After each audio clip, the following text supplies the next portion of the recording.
What is up, fishing addicts? Well, I had to burp on this one. Well, so I bought the trailer hitch for my Santa Cruz, and I was a little bit frustrated with the installation, so I kind of figured it out. So let me take you back under the truck, and I'll go over it with a little bit more detail. All right, so we're under the truck, my baby Olive. So this comes with the, let me see the camera. So this comes with 3 pins, 2 pins out on the inside, and 1 pin in there. Whoa, drop the camera.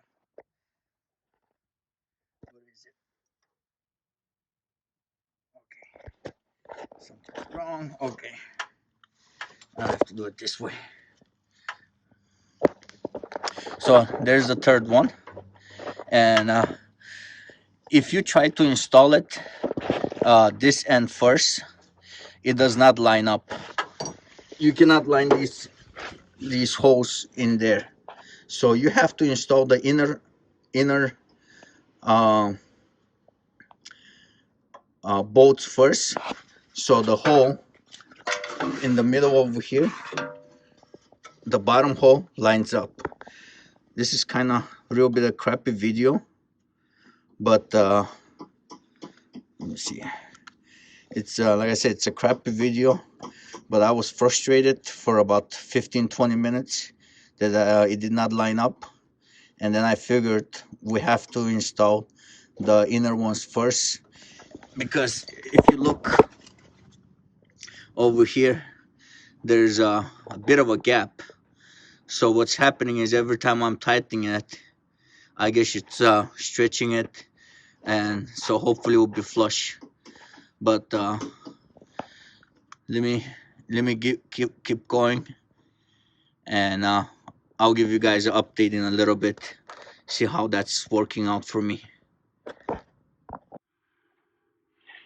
All right, guys, so I actually called in just to make sure. I didn't want to strip anything. So they said that's normal. Um, there should be a little bit of gap. Not always, but for most part there is a gap.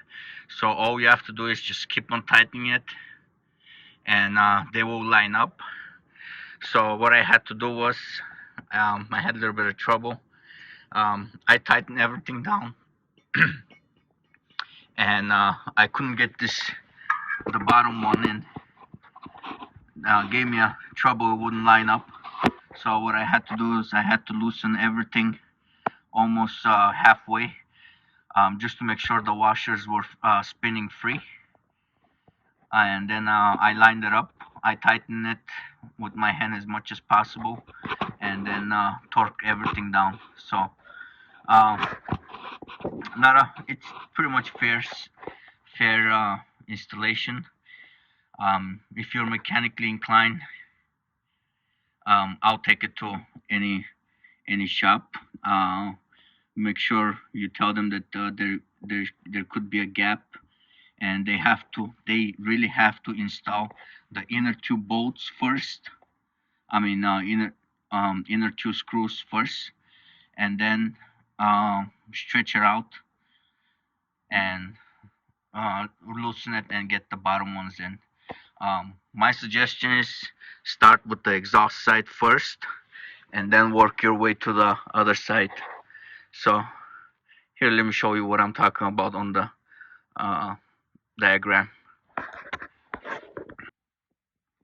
Okay, guys, so here's the uh, hinge.